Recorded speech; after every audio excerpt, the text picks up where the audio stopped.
am very excited today to be able to introduce our presenters and our topic for this John Romano Clinical Grand Rounds, this is presented by our Child Psychiatry Division.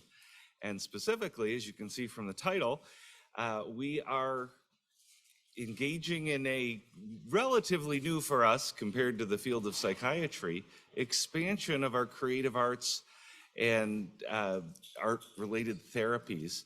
And today, you're going to hear from some of our star clinicians about what I believe to be a truly innovative approach to helping youth with the struggles that so many are dealing with these days. Our presenters include Maggie Powell, who is both a licensed clinical art therapist and a drama therapist. She's our senior clinician for our Creative Arts Therapies program in our ambulatory service. And also Brianna Kaminsky, who is not here today physically, but is here in spirit and is an art therapy intern at Nazareth College. And finally, Caitlin Camp, who's one of our staff clinicians and who is doing some of the very work you're going to hear about today. The title of our presentation is Heroes and Monsters, Creative Arts Therapies at Pediatric Behavioral Health and Wellness. And with that, I'll turn the floor over to Maggie. All right. Thank you so much. So we're really excited to be here today to be able to share with you a little bit about the work that's being done in pediatric behavioral health and wellness with creative arts therapies. I'm going to click through a couple of the disclosure slides so they're just available. Some of the learning objectives, and accreditation and certification statements. So as Mike shared, Dr. Scharf shared, my name is Maggie Powell. I'm one of the senior staff clinicians at Pediatric Behavioral Health and Wellness Outpatient on the South Avenue campus. I am a licensed creative arts therapist and I'm a registered drama therapist. Oops. Yep, that is the slide we want. So I want to actually start out. Unfortunately, we don't have Brie Kaminsky with us today. She wasn't able to get out of a presentation of her own in a class over at Nazareth as she's finishing up her schooling. But I wanted to share with you a little bit about some of the work she was able to do with us this year as an intern. She chose to also do her thesis research on the work that's being done in pediatric behavioral health and wellness using creative interventions in our work with kids and families. So she did a survey of our colleagues over at the clinic and asked what providers are using creative arts therapies, and found really all of us in various ways are using creative arts interventions. So our PhDs, our licensed mental health counselors, our licensed clinical social workers, and even some of our MDs and our med providers.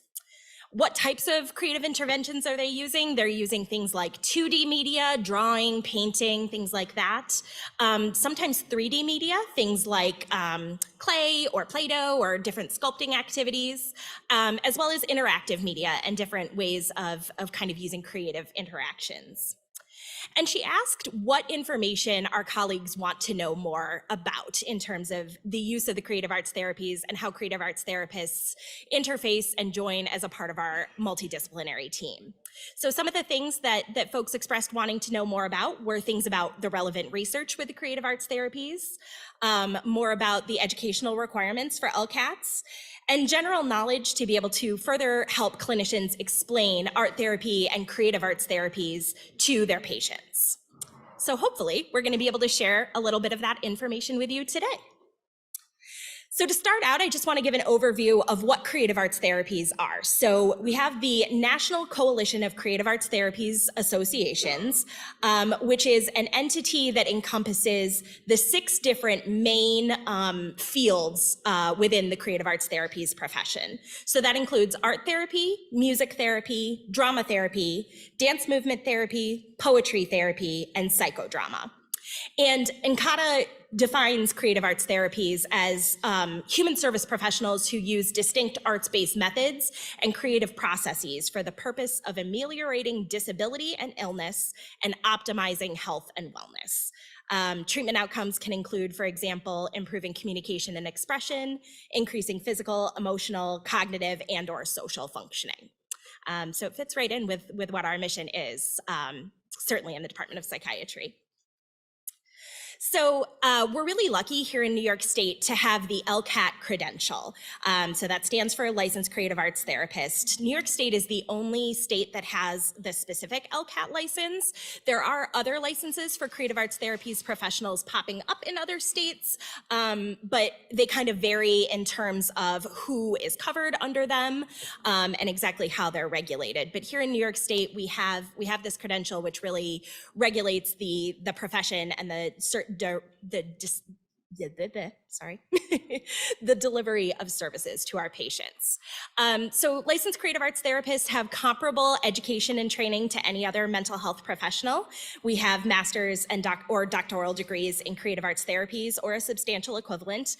That's going to include a lot of the same human growth and development, group dynamics, assessment, research, psychopathology training, as well as specific training in the individual modality that the practitioner uses. It's also going to include a supervised internship or a supervised practicum of at least 500 clock hours before graduation. And then following graduation, there's the expectation under a limited permit of more supervised clinical experience, as well as completing an exam. So I'm going to pass it over to my colleague, Caitlin. She's going to share a little bit more about art therapy specifically, and we'll kind of be trading back and forth.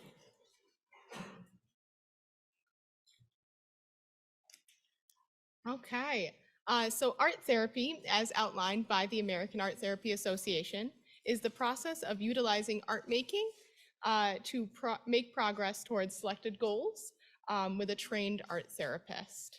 And in addition to state licensure, art therapists can pursue national accreditation through the Art Therapy Credentials Board. There are various levels of accreditation, which all come with their own unique education, supervision, and experience requirements. There are 3 different ways that I would like to discuss combining art making and therapy today. This is because art therapists do not exclusively own the concept of bringing in and utilizing art materials in the therapy space. Many clinicians, particularly those who work with children, notice a benefit to using art in their clinical practice. However, there is a distinction between the way that a trained art therapist is able to bring art and the creative process into therapy compared to other mental health professionals. So the first one we have here is the idea of art as therapy, which is engaging in art making for the natural benefits that art making can provide. This is going to be something that can be accomplished with or without the presence of a therapist.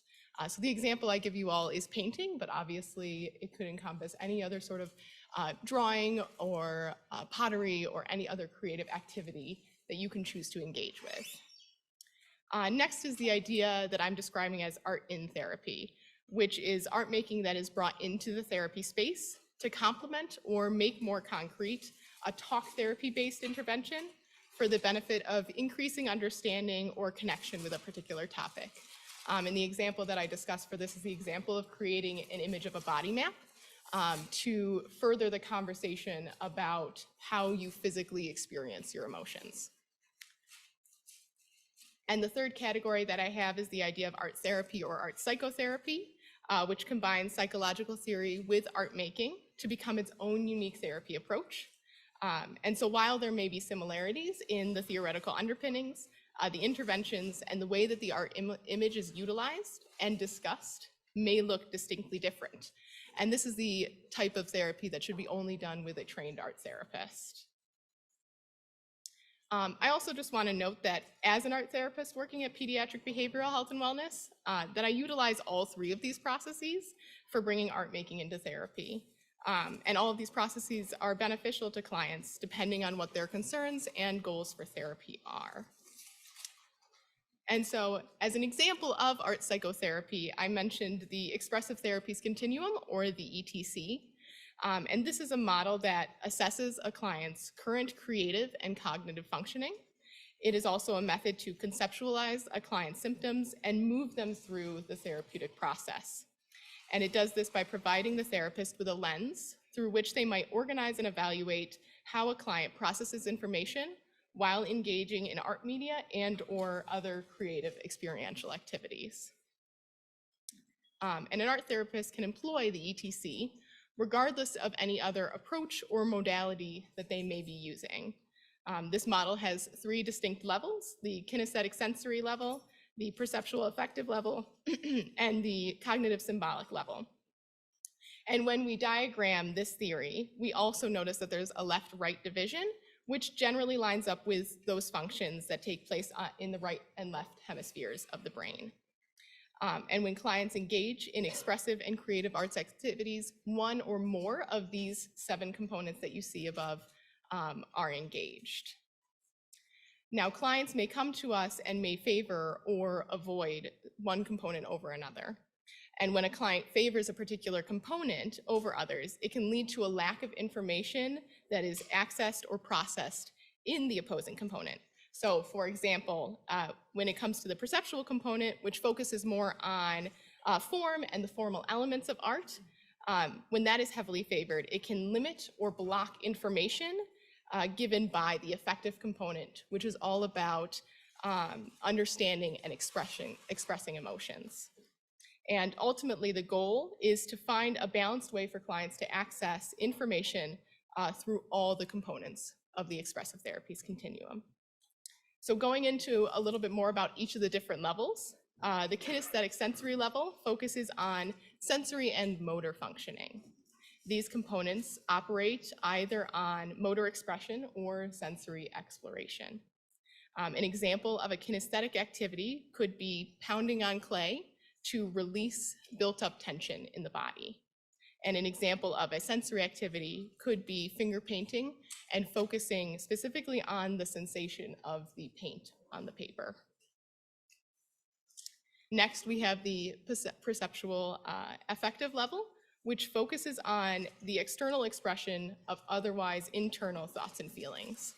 And the perceptual component is expressed, like I said previously, through form, figures, and line used in an image.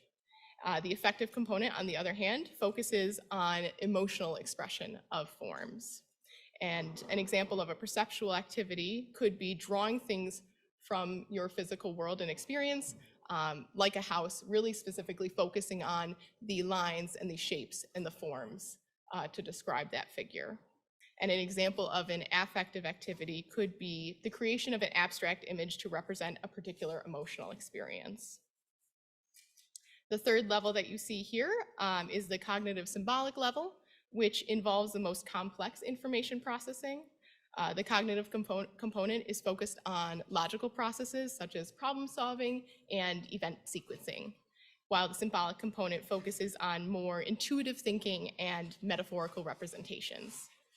An example of a cognitive activity could be creating a collage to weigh the pros and cons of a future choice. And an example of a symbolic activity could be the creation of a mask to explore the parts of self that are shown to the world contrasted with the parts that are kept hidden. Finally, we have our creative component, which can occur during activation of any of the other levels, either singularly or in tandem. And when occurring in the context of engagement with a single component, the creative level indicates optimal functioning of that particular level. And this means that the component enhances instead of blocks its fellows. On the other hand, when multiple components are engaged at once, the creative component can represent the ability to function across the continuum of components.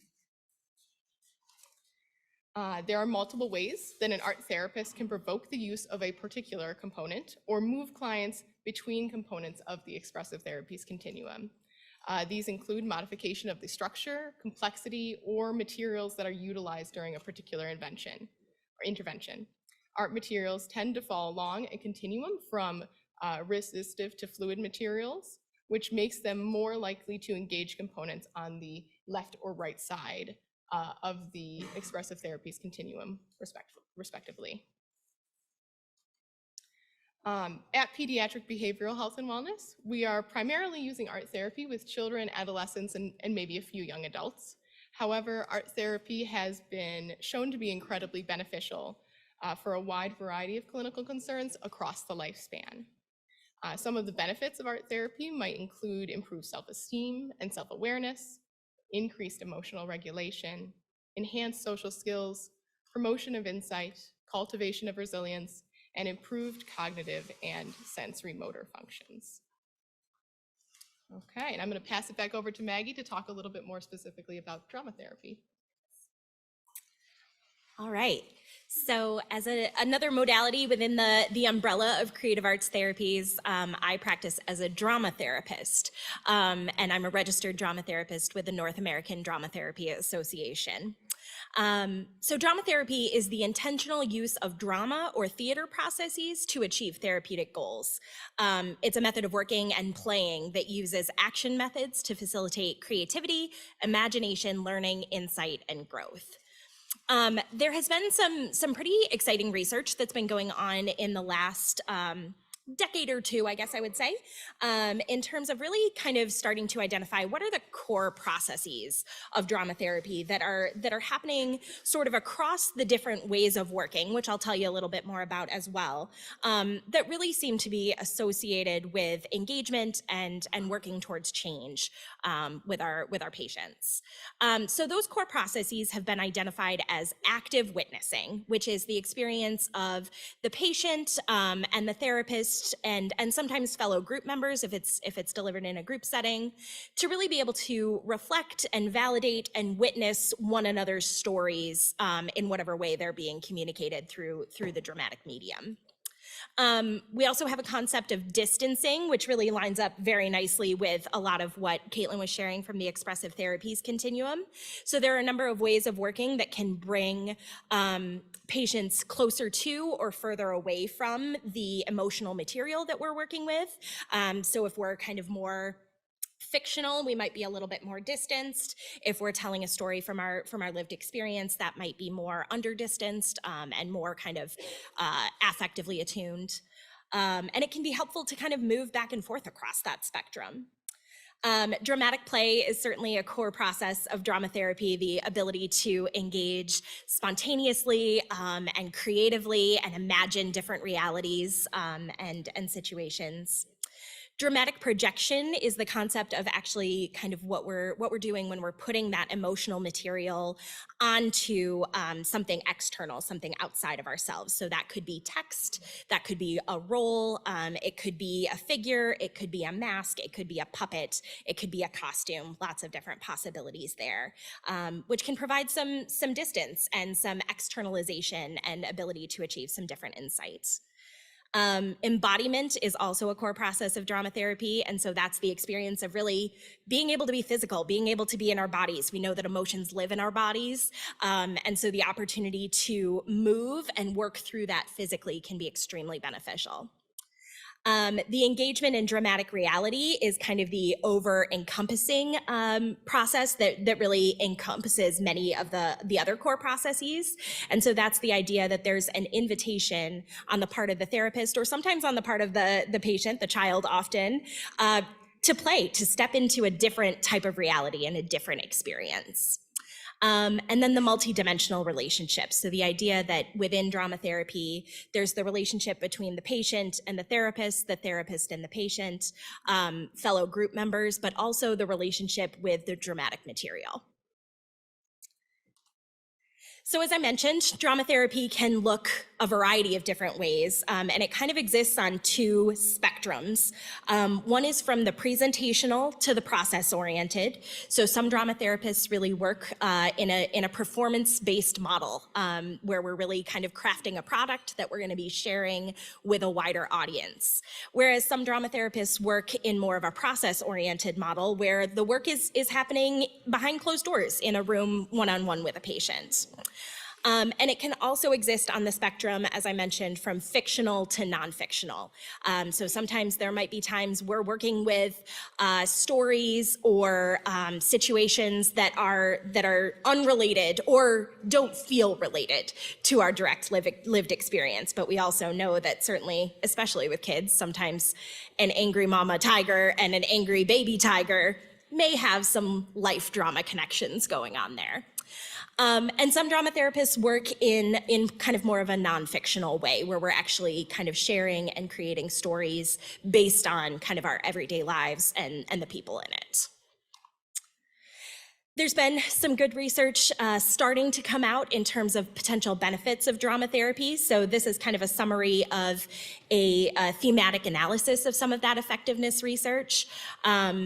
In terms of benefits, things like addressing emotional and behavioral symptoms, developing social skills and social interactions, building self-confidence and self-esteem, building our sense of self and our sense of identity and supporting self-expression, building emotion regulation and empathy skills, addressing stigma, developing bodily awareness, and building empowerment and spontaneity. So to give you a little bit of an overview of the creative arts therapies that are happening specifically at Pediatric Behavioral Health and Wellness. Currently, we have 2 licensed creative arts therapists on our staff, myself and Caitlin. And we also currently have a creative arts therapy intern who's coming to us from the programs over at Nazareth College. She'll be ending her internship year with us this month. And unfortunately, it's not looking like they have a smaller class in the art therapy program at the moment, and it's not looking like they have somebody identified that's interested in coming with us, but we're certainly hoping that that will be a possibility in the near future.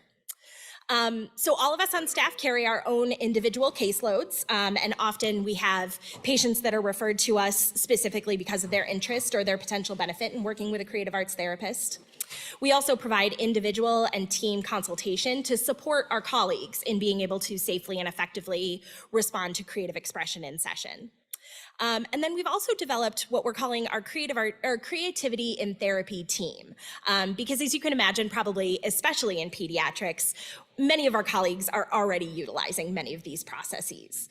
And so the idea of our team is that we're able to meet at least monthly and also connect kind of outside of those standard meetings to talk about the different creative interventions that we're doing.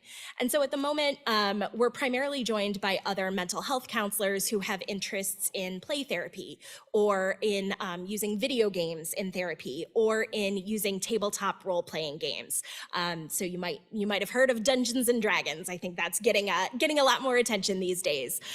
There's some really exciting work being done using Dungeons and Dragons and other similar tabletop role-playing game models to support kids in being able to build certainly a lot of social skills, problem solving and working together, as well as kind of working through personal lived experiences in more of a distanced, projective, playful way. So we have a number of groups that we're able to run at Pediatric Behavioral Health and Wellness. We have the Social Thinking Drama Group, which uses improvisation and storytelling to support the development of social skills.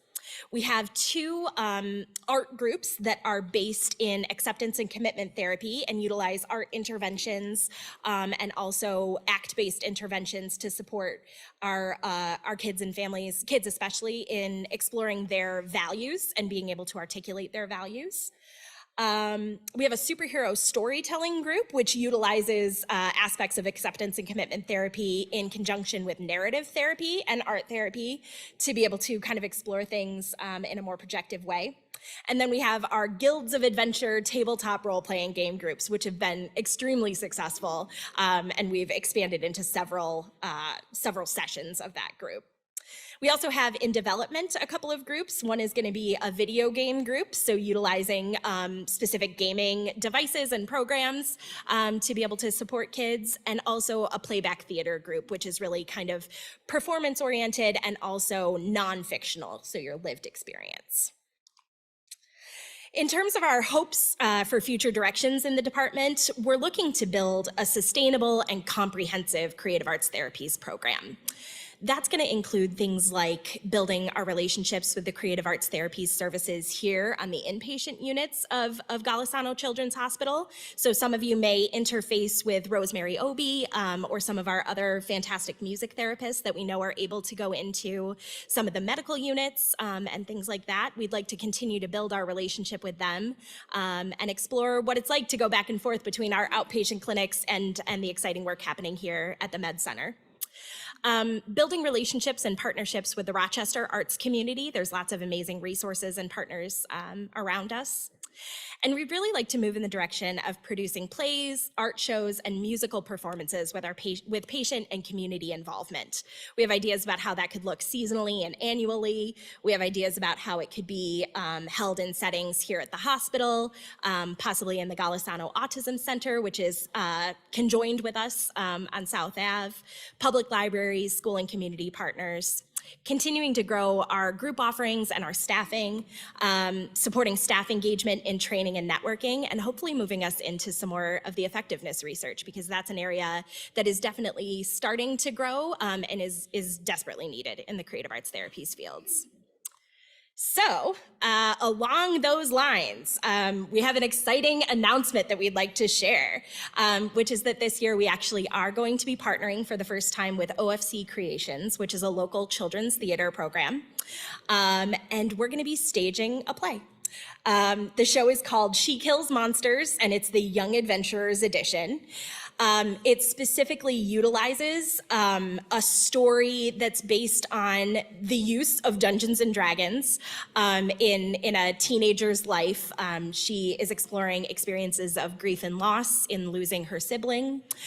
She's exploring questions around sexuality and gender identity and kind of who she is.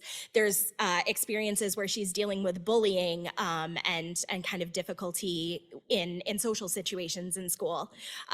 We think it's a really relevant story for our patients and a really exciting and fun way to be able to explore some of these themes. There's lots of dramatic battles, and we fight a dragon, and we're going to be doing some stage combat.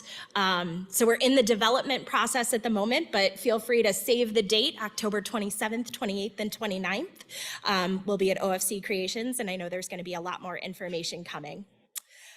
We're also going to have a related art show that is going to feature pieces by our current and former patients. So that's going to be an opportunity for kids who maybe don't feel comfortable getting up on stage or possibly working behind the scenes. Another opportunity with a little bit less of a commitment to still be able to be involved and kind of reflect on some of these themes. So we'll be soliciting art and hopefully displaying it in the lobby at OFC. And so, within that, we wanted to share a little bit of that experience with you because we really believe that creative arts therapies are best understood through experiencing them. So we're bringing to you a little bit of an activity that is going to give you a taste of what this might look like and be able to have some experience with it. So I know there are paper and pencils kind of scattered throughout the room, maybe towards like the back of the bench seats. So if you didn't grab a paper and pencil, oh, you know what? I think it's right back there, like 3 rows behind Dr. Scharf. And I think the other one's over there. You guys are finding it? So yeah, all you need is a paper and a pencil. And I'll pass it over to you. Okay.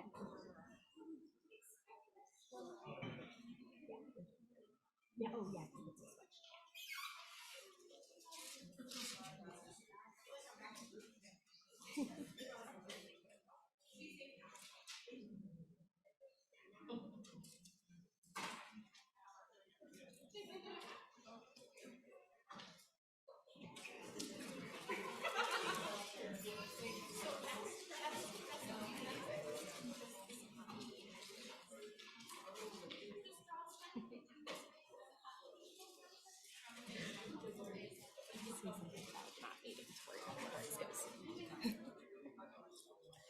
Okay, well, as everyone is getting settled, I just do want to put out there that absolutely no art skills are needed for this intervention.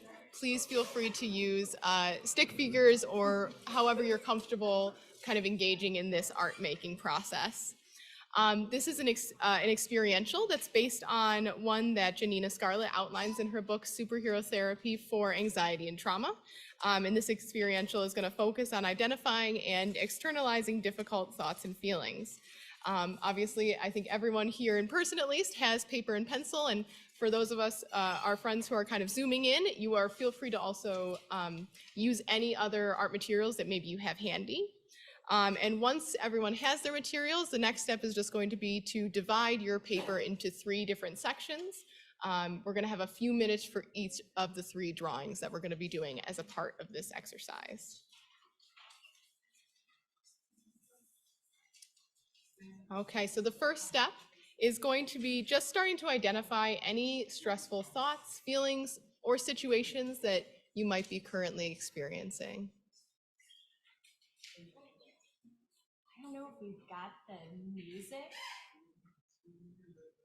We have some background music to kind of set the mood as well.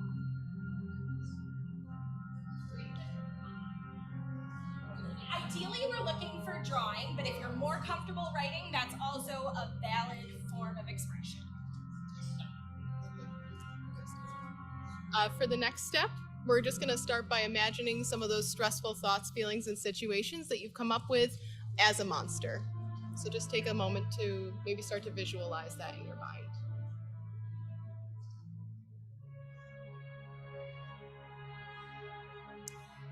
And for the first drawing, we're going to have you draw an image of yourself running or facing away from that monster that you've imagined. And the monster in this drawing should be significantly larger than you.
For those of you who are wrapping up your first drawing, the second drawing is going to be an image of yourself facing your monster, with the monster being about the same size as you.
Okay, so now moving into that third drawing, you're going to draw an image of yourself engaging with your monster in some way. This might be talking, hanging out with, playing, etc. with your monster.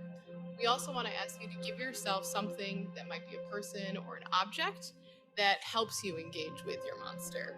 And in this image, the monster should be significantly smaller than you.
So the first image is a representation of what our thoughts and feelings can be like when we try to avoid them or pretend that they're not there. The second image represents what our thoughts and feelings can be like when we're able to acknowledge them. And the final image shows what our thoughts and feelings can be like when we're able to use our skills to take the time to feel and reflect on our thoughts and feelings. As we all have probably experienced, our stressors can seem a lot bigger and scarier when we try to avoid them than if we're able to acknowledge and take the time to mindfully reflect on them. I do want to take a moment to invite anyone who is willing to hold up the drawing and the creations that they were able to make.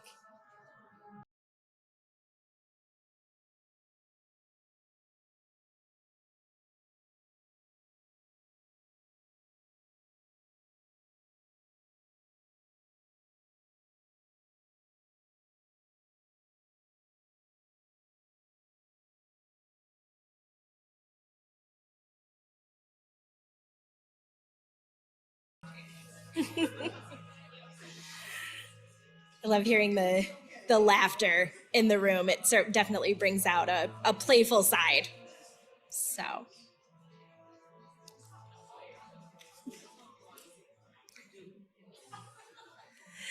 quickly, I do just want to, oh, amazing. Yes, please. Sure, absolutely. We'll see what we can see of it, or we can at least describe it for folks on Zoom. Yeah. Okay. I don't know if I did it right. There's not really a right or wrong. Do you want to tell us? Okay, yeah, I'll hold it. Okay, so I see we've got a sun and we've got a monster and maybe paper, like something being Computer. held up. Oh, sure, sure. And kind of running away from it. Do you want to say anything about the first No. image? No. I don't think so. Right. I feel like that's self-explanatory. Sure. And then, I'm away from my mic, I'm sorry. I see another character, like with maybe a cloud over their head and the monster, and they're definitely engaging with each other. Yeah, I think that's like thoughts just very overwhelming. Sure. Don't know what to do next. Sure. And then tell us about the last picture. I see So- smiles and sunshine and other people in the background. The last picture, I'm facing the monster. It's smaller than me. I kind of made myself a to-do list and reminded myself, like, after I get everything done, what I can do to like make me happy. Like going outside, I really was focused on the sunshine today. And then like my friends over there, and I go to the gym, so I have like a little bit of weightlifting down Love there. that. So yeah. Amazing. Thank you so much. Thanks for Yeah. being willing to share. Can I ask your name? Gabriella. Thank you so much, Gabriella. So certainly we know, and that's part of why we wanted to bring something experiential to you. This is not easy work, and certainly in the last few years, it has become exponentially more challenging, I think, for all of us as providers, and certainly for the patients and families that we work with. So I do want to share with you a couple of staff wellness resources that I'm sure you're all familiar with, but it's always helpful to highlight. Behavioral Health Partners, the Employee Assistance Program, and all of our WellU resources and programs. There's another one that you may be a little less familiar with, and that's the UR Medicine's Eastman Performing Arts Medicine Program.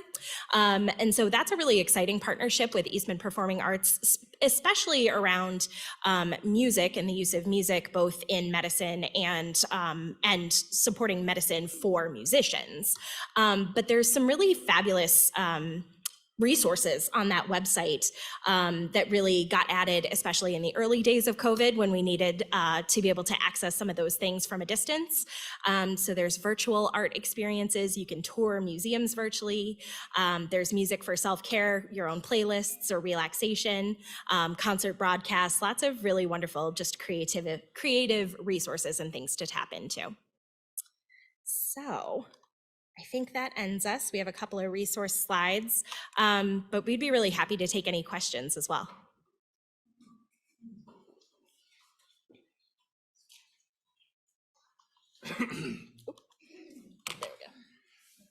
As you can see on your screen, we also have the QR code for doing the evaluation for grand rounds to get your CE credit. I think there's an iPad or a visual for me to get the questions, Yeah. or thank you. Awesome. So these will be the questions from Zoom, but I would also like to entertain any questions from the audience. And actually, even before we do that, I just want to take a moment and recognize this team. These are some of my favorite people, and I'm so excited about the play and the further developments that we're going to have. So thank you, guys. Absolutely.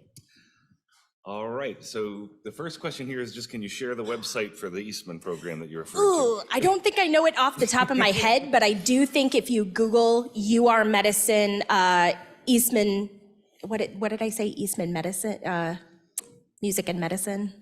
Can you go back to the slide? Eastman Performing Arts Medicine. You'll be able to hopefully find it that way. Great.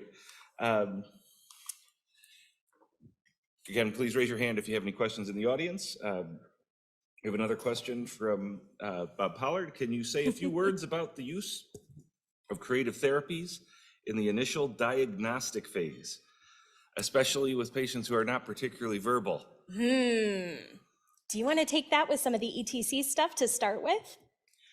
Sure. So I think that one way that you can start to maybe gather again about where or which component a client may prefer on the ETC, which is always kind of where you want to start, is starting in a place that they're comfortable before trying to move them around. You might notice or just kind of have an open-ended art prompt and just start to notice like what kind of materials are they drawn to, what kind of materials might they gravitate towards, because again, a lot of those art materials are things that the art therapist on our end can be intentional about picking to move you around the different components, but it can also give you information about which component a client may be operating at or favoring, just based on which ones they're naturally drawn to. Yeah, and I also think about ways that I use kind of play and storytelling in some of the kind of initial assessment. It's very common, especially in pediatrics, that a kid is gonna walk into my office and pretty rarely are they gonna be like, here's how I'm feeling and what I would like to talk about today. It's much more happening in the play. And so having a variety of materials available, a variety of play objects. I'll sometimes use kind of it's called the 6-part story making method, and it is a drama therapy assessment, which kind of utilizes a sort of a hero's journey framework to kind of start with creating a character and what they want and an obstacle and things that can help them. And that projective device can sometimes also help us tap into how does the client see themselves? How do they sort of conceptualize some of the obstacles that they're facing or some of the supports in their system? Other audience questions? Yes, Helen. Hi, so thank you very much for this presentation. I drew a really fun picture and had a lot of fun doing it. Great. I have some experience working with LCATs and other art therapies, and my history is like in SUD counseling, so this is really kind of fun to re-explore. Sure. So just first of all, fun for that. And I'm hoping that this extrapolates a little bit into some like even the school embedded programs. I know getting to all those outreach spaces is challenging, but my question is, what have been some of your experiences or challenges with working in these modalities with patients who have trauma experience? Or can you speak a little bit more to how these modalities sort of fit into that treatment plan? I think it can actually be sometimes even more effective for them, because I think often, depending on where a person is kind of in their trauma processing, sometimes it can be really kind of emotionally overwhelming and flooding to go straight into verbal processing of it. And so having something more distanced and more projective, something maybe more embodied or sensory or kinesthetic, might be a really helpful place to start. So I think we've found a lot of success with working in that population and in that way with kids. And certainly also, yeah, like you mentioned, kind of some of our, how do we reach folks that maybe have some barriers coming to us, at least provide, like making sure that we're providing good art materials to like some of our satellite clinics in the schools or in the pediatrics, the different pediatricians' offices that we're embedded and things like that, and supporting them with ideas and strategies too. Yeah. Great. Mark. Oh, we got a microphone for you, Mark. Oh, thank you. Thank you. Yeah, we're all kids at some level, right? Absolutely. And so my question has to do with the applicability of this outside of a pediatric population, but in adults, right? I could imagine plenty of folks trouble accessing feelings or whatnot where this could come into play. What's been the experience with, doing art therapy of various forms in adults? Very much so. Yeah, that's absolutely being done. Lots of different places. I know certainly New York City Health and Hospitals has a pretty robust creative arts therapies program embedded in many of their inpatient settings with adults and with a variety of different populations there. I do know that we have a music therapist, and I think she's at Strong Ties. So I do think we have at least one LCAT kind of working in more of the adult world. But yeah, I agree. I think play is universal. And we all need it. I'd like to just add a comment and harken back to the beginning of the presentation when you guys talked about art as therapy, which could, that could be a wellness activity for anyone, all ages, Yes. right? And in fact, when we think about some of the music experiences that we've seen in the lobby right out here, I think that would fall in that category.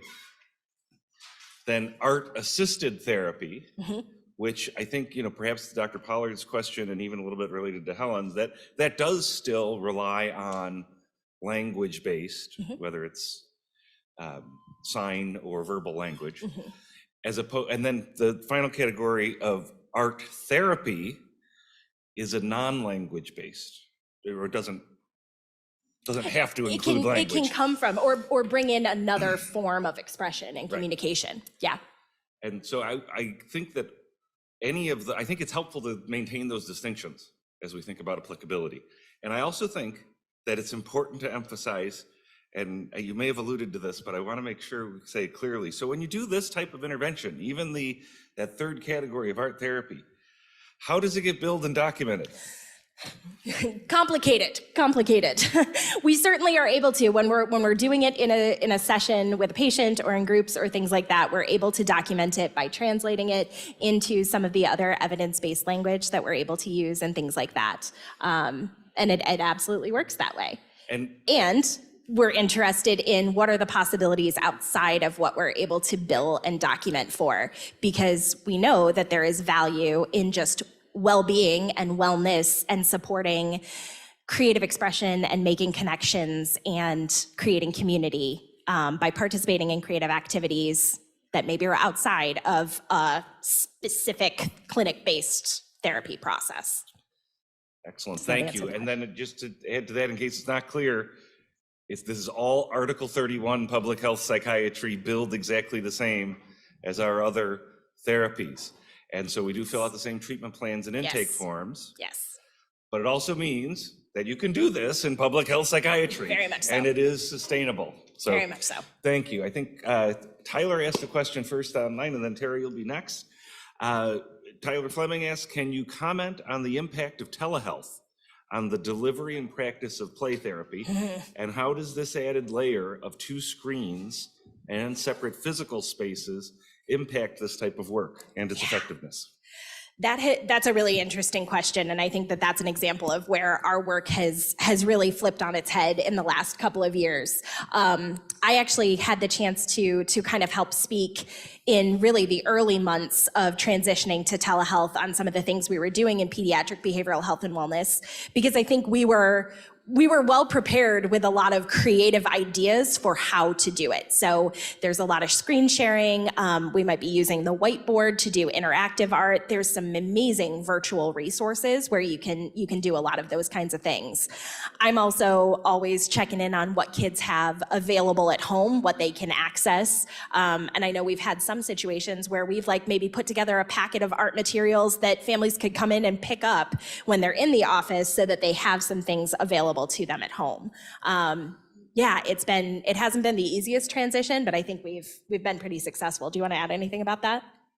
No, I think you did a great job of kind of covering. I think I definitely end up using the whiteboard a lot with kids as a way to, not have those same barriers to access to art materials that may come up. And so that's definitely been something that I've heavily leaned on when I'm having kids create art when we're meeting over telehealth, for sure.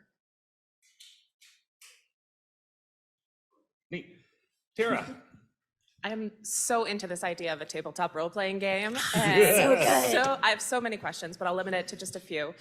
I am curious about the experience of who's like, my general experience is that there's a quest that people are going on, and that quest is largely designed or delineated by the DM or the group leader. Is that the leader of the group? And if so, that's a whole heck of a lot of work to be doing. And how do you balance that? And how have you thought through how to make sure that you're paying attention to the mission and also all of the psychological factors that are at play in the room? It's a great question. We're definitely kind of exploring lots of different possibilities. So the first thing that I would say is that we do have 2 therapists in the room, which really helps with that. So there is a therapist that has kind of the experience of, especially kind of like the higher level of experience with leading a program like this, leading a storyline, doing kind of the DMing. And then also a therapist who can provide some additional kind of clinical support, recognizing what each individual participant in the group might need or what kind of their individual goals and things are, and just kind of group management in general. As I mentioned, there's a lot of pretty interesting work being done in terms of like developing these programs intentionally as therapy. So there are some programs out there that have actually been developed by therapists and psychologists that intentionally build in different encounters and quests that have kind of therapeutic components already embedded. So that sort of takes a little bit of the weight off of that one leader's shoulders if you want to do something that's sort of already preset for you. And at the same time, we're really lucky that our D&D practitioners are really creative and really excited about this. And so the opportunity to get creative and think about like, okay, how do we create a quest that's kind of tailored to these individual kids' needs has been a really fun challenge for them. So. Neat experience. I have another question online. Any other questions in the room? Okay. So our next question is, have you encountered parents or patients or other providers who've doubted or did not see the efficacy of creative arts therapy? That's a great question too. Do you have an answer that comes to mind? I think that there are definitely, I would say mostly with parents, because I think that as creative arts therapies are like becoming more well-known and like well-recognized, I think there's a lot of providers out there that understand the kind of benefits and what our goals is and how we're doing what we're doing. I would say that there have been occasions where I'll run into parents that maybe don't quite understand like, why am I doing this particular art activity or this kind of more like play-based activity, because they're not necessarily in this world in the same way that other providers are, to really understand kind of the purpose that I may have behind that. And so similar to kind of going back to like, how do you document it in notes? I think I try to do a lot of that translating of, let's understand like, what are the skills that are being worked on through this activity, even if it doesn't like on the surface at first glance seems like it's doing all these things. That's exactly kind of what's happening here. And I think that that's been really helpful in getting parents on board. I think it can also be helpful, especially for like the little kids that you might work with, where especially play is just kind of a natural way to engage with them, to just be very upfront with parents about like, this is how children naturally communicate and share their world. And so we're going to be using a lot of play and a lot of activities in order to kind of meet the goals and work towards the goals that we've outlined in our treatment plan. And I think even just starting off with that conversation right up front with parents can be really helpful as well. So then they're not so kind of taken aback when they hear that their child has been, doing such and such drawing or such and such, like playing such and such game, and maybe not quite understanding what the therapeutic value is there. Yeah. I want to add my own comment and then sort of reflect back to the group a potentially generative, if not provocative question. When this type of situation Caitlin describes comes up, it forces the parent to think about, and I would say ideally, talk with the therapist about what type of therapy you're doing. I think that many of us as professionals do our patients in the community an injustice by not more formally attending to mental health literacy and people knowing what type of therapy they're getting. When you do this type of therapy, we do a traditional psychodynamic play therapy, or when you do art therapy, again, if you think about those three streams, the last one, you have to explain what you're doing, right? To both the kid and the parent, to call it healthcare. Some of you may have heard one of my phrases that everything's okay with informed consent. The other side of that is nothing is. And think about all your patients in your caseload. How many of them know what type of therapy they're getting? So It's a great point. that's a really that's great my point. comment. Yeah, that's a really great point. So, I'm obviously quite biased attendee. I'm very fond of what we're doing and very much looking forward to the developments over the next year.